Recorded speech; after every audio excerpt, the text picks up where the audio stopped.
નમસ્તે મિત્રો, છેલ્લા 6 દિવસથી માર્કેટની અંદર રેડ કલર આપણને જોવા મળતો હતો કે સારો એવો પ્રોફિટ બુકિંગ, સારો એવો ઘટાડો આપણને માર્કેટમાં જોવા મળતો હતો. પણ આજના દિવસે કે સારો એવો જમ્પ આપણે નિફ્ટી 50ના ઇન્ડેક્સની અંદર જોવા મળી રહ્યો છે. સારી એવી તેજી આપણને માર્કેટમાં જોવા મળી રહી છે કે તે તેજીની અંદર સારી એવી કેપિટલ ગુડ્સ પ્રોડક્શન કરતી કંપનીઓની અંદર સારી એવી તેજી જોવા મળી રહી છે કે એની અંદર ડિક્ઝોન છે કે પછી સિમેન્સ છે, એબીબી ઇન્ડિયા છે કે કોઈ પણ પ્રોડક્શન કરતી ઇલેક્ટ્રિક પ્રોડક્શન પોલીકેબની વાત કરું, પ્રિસિઝન વાયરની વાત કરું, પછી કેન્સ ટેકનોલોજી જેવી અલગ અલગ કંપનીઓની અંદર સારી એવી તેજી છે. અને આ સિવાય ઘણા એવા સેક્ટરની અંદર પણ સારી એવી તેજીનો માહોલ ચાલુ આજે જોવા મળી રહ્યો છે. પણ જ્યારે છેલ્લા 6 દિવસની અંદર પણ સારો એવો ઘટાડો જોવા મળ્યો ત્યારે 5 થી 10% સારા એવા શેર આપણને ડાઉન ટ્રેડની અંદર જોવા મળતા હતા. ત્યારે ઘણા વ્યક્તિઓ ઘણી એવી ખરીદી કરતા હતા કે એની અંદર એવા શેર પણ પસંદ કરતા હતા કે જેની અંદર સારો એવો ડાઉનફોલ આપણને જોવા મળતો હતો. પણ ઘણા લોકો એવી પસંદગી શેરની અંદર કરતા હતા કે જે શેર છે કે એ શેરોનું ફંડામેન્ટલ છે ઘણું એવું વીક આપણને જોવા મળી રહ્યું છે કે વીક ફંડામેન્ટલ ધરાવતા શેરની અંદર પણ લોકો ખરીદે છે. કે એવા એક્ઝામ્પલ પણ આપણે જોઈશું કે આવા પ્રકારના શેરને તમારે ખાસ ધ્યાનમાં રાખવા જોઈએ કે એ પ્રકારના કોઈ પણ નવા શેરને ખરીદી કરો ત્યારે એનું ફંડામેન્ટલ ખાસ ચેક કરવું જોઈએ.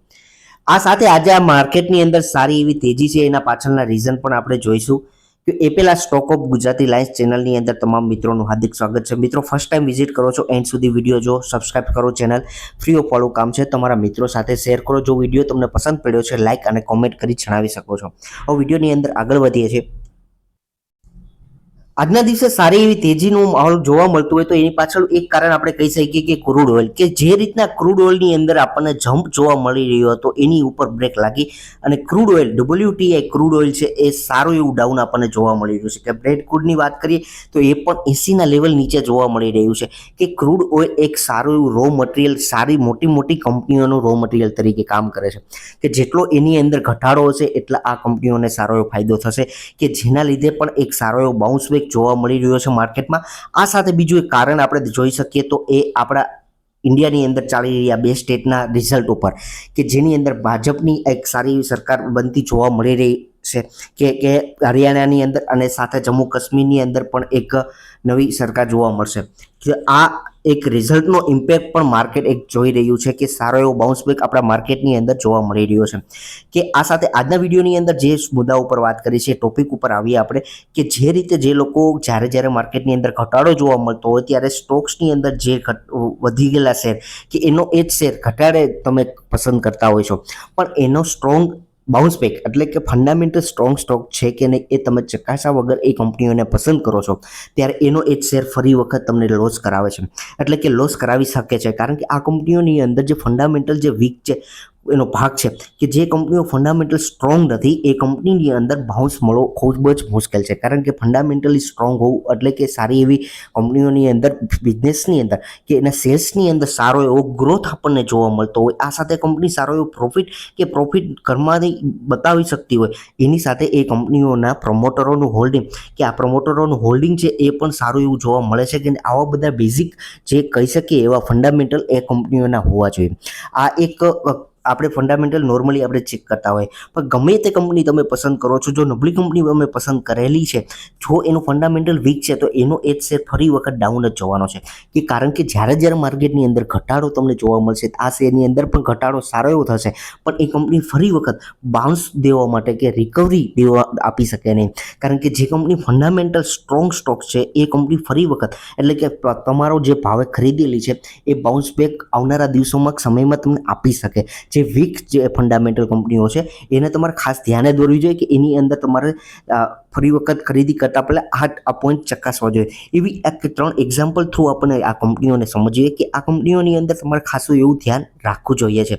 કે એમાંની પહેલી કંપની છે એ કંપનીનું નામ છે TTML કે આજના દિવસે સારો એવો જમ્પ એ શેરની ભાવની અંદર જોવા મળ્યો છે, પણ એના લાંબા ચાર્ટ પેટર્નની અંદર મિત્રો જોશો તો એ ચાર્ટ પેટર્નની અંદર એ કંપની ઓલરેડી 200 ઉપર સુધી ગયેલી છે. ત્યાંથી આ કંપનીનો શેરનો ભાવ ઘટાડે આપણને જોવા મળી રહ્યો છે.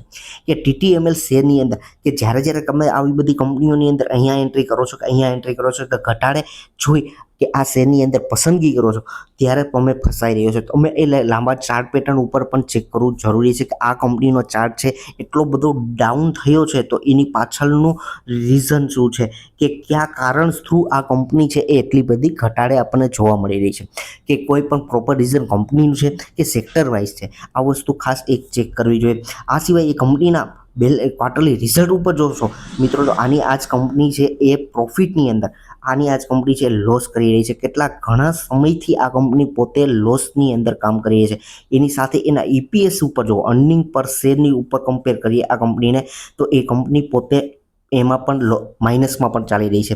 આ હું વાત કરી રહ્યો છું કંપનીના ક્વાર્ટરલી રિઝલ્ટની. અને કંપનીના બેલેન્સ શીટ ઉપર એક નજર મારીએ કે આ કંપનીની બેલેન્સ શીટ કેવી છે, કંપનીની પાસે કેટલું રિઝર્વ છે. તો કંપનીની પાસે હાલની દ્રષ્ટિએ માર્ચ 2024ની અંદર માઇનસની અંદર 21,200ની અંદર ડેટા જોવા મળે છે. અને સાથે કંપનીના બોરિંગની વાત કરો કે લેણું કેટલું આ કંપની પાસે છે તો 20,000 કરોડનું આ કંપની ઉપર દેણું છે. આ ખાસ વસ્તુ જોજો મિત્રો કે આ બધા એક એક કંપનીઓ એવી છે કે જેને તમારે ધ્યાનમાં રાખવી જોઈએ.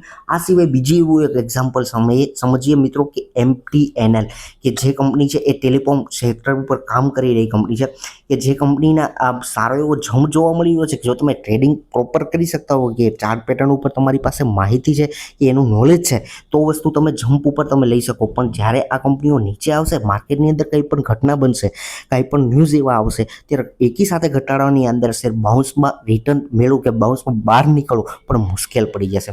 ત્યારે આ કંપનીઓને પણ તમારે ધ્યાનમાં રાખવી જોઈએ. આ કંપનીની જે બેલેન્સ શીટ ઉપર નજર મારીએ તો આ કંપનીનું બેલેન્સની ઉપર જોશો મિત્રો તો આ કંપનીની પાસે માઇનસની અંદર 24,200નું રિઝર્વ જોવા મળે છે કે ભાઈ એ પણ ડેટા માઇનસમાં છે. અને બોરિંગની વાત કરી કે 30,000 કરોડનું દેણું છે, એની અંદર લોંગ ટર્મ બોરિંગ પણ સારું એવું જોવા મળી રહ્યું છે. આ સિવાય આ કંપનીના પ્રોફિટ અને લોસ વિશે સમજો તો આ કંપનીનો જે પ્રોફિટ છે મિત્રો કે જે એ પણ માઇનસની અંદર ડેટા જોવા મળે છે કે આ કંપની છે એ લોસ કરી રહી છે.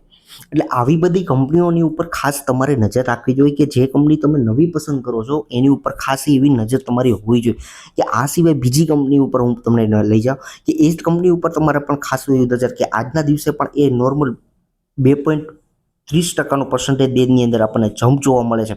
કંપનીનું નામ છે એડ્સ ઓફ ઈ-રિટેલ કે કંપની છે એ ફક્ત બહુ જ નાની એવી કંપની છે કે 40 કરોડની ફક્ત કંપની છે. પણ જ્યારે મેક્સિમમ ચાર્ટ પેટર્ન ઉપર જોશો ને મિત્રો તો આની આ જ કંપની છે એના ટોપ હાઈથી 150 સુધી આ શેરનો એવરેજ ભાવ જોવા મળતો હતો. ત્યાંથી આ કંપની 15 રૂપિયાના ભાવે આવેલી છે કે જે કોઈ સસ્તી ભાવે મળતી કે 2 ડિજિટમાં જોવા મળતા શેરને તમારે ખાસ એના લાંબા ચાર્ટ પેટર્ન ઉપર તમારે ચેક કરવા જ જોઈએ. આ સાથે જ આ કંપનીના પ્રમોટરો છે કે નહીં એ વસ્તુ તો જોવો કે મિત્રો કે આ કંપનીના પ્રમોટરો છે કે નહીં આ કંપની પાસે માલ રહી રહ્યા તો 2021ની અંદર 62.99 એટલે કે એવરેજ 63% હોલ્ડિંગ એ કંપનીના પ્રમોટર રાખતા હતા. કે હાલની દ્રષ્ટિએ એનો એજ ડેટા તમે મિત્રો જોશો તો એનો એજ ડેટા હાલની દ્રષ્ટિએ જૂન 2024 સુધીમાં એનો એજ ડેટા પોતાના માલિકે બધો માલ વેચેલો છે. અને જેટલો માલ વેચાયેલો છે એ બધો કોણ આપણી જેવી રિટેલ પબ્લિક ખરીદેલી છે. એટલે ખાસ મિત્રો આ બધા ડેટા છે આ બધી કંપનીઓને છે ખાસ ચકાસો કે એના જે પ્રમોટરો છે એનું હોલ્ડિંગ કેટલું છે, ફંડામેન્ટલ કેટલો સ્ટ્રોંગ સ્ટોક છે કે અને સાથે આ કંપનીઓનો બિઝનેસની અંદર કે એ કંપનીઓના બિઝનેસની અંદર ગ્રોથ કેવો છે, સેલ્સ કેટલો છે, કંપનીઓની પાસે કેવો પ્રોફિટ થઈ રહ્યો છે, આવનારા સમયની અંદર આ કંપનીનો શું ટાર્ગેટ છે, કઈ રીતે પ્લાનિંગ ઉપર આ કંપની કામ કરી રહી છે, શું આ કંપનીઓ કેપેક્સ કરી રહી છે કે નહીં, આ કંપનીના રિઝલ્ટ આવે છે એ પણ કેટલા પોઝિટિવ છે અને સાથે મેનેજમેન્ટની કોમેન્ટ્રી શું છે કે આ બધી વસ્તુ ઝીણી બાબત છે. આ બધી વસ્તુ તમારે ધ્યાનમાં રાખવી જોઈએ. મારી દ્રષ્ટિએ આ બધા પોઈન્ટ છે તમે ધ્યાનમાં રાખો. આ સિવાય પણ ઘણા પોઈન્ટ છે કે એ પણ ધ્યાનમાં રાખવા જોઈએ. અને બીજું કે આ કંપનીઓ સિવાય પણ ઘણી કંપનીઓ એવી છે પણ આ રીતના કામ કરી રહી છે માર્કેટમાં. એટલે આ બધી કંપનીઓથી બચવું જોઈએ. બાકી જે રીતનો બાઉન્સ આપણને માર્કેટમાં મળી રહ્યો છે કે ફરી વખત તેજીનો માહોલ જોવા મળી શકે એવું લાગી રહ્યું છે. બાકી એન્ડ સુધી વિડીયો જોયો છે મિત્રો તમારો ખૂબ ખૂબ આભાર. ચેનલ સબસ્ક્રાઈબ કરવાનું ના ભૂલતા, તમારા મિત્રો સાથે શેર કરવાનું ના ભૂલતા. Thank you.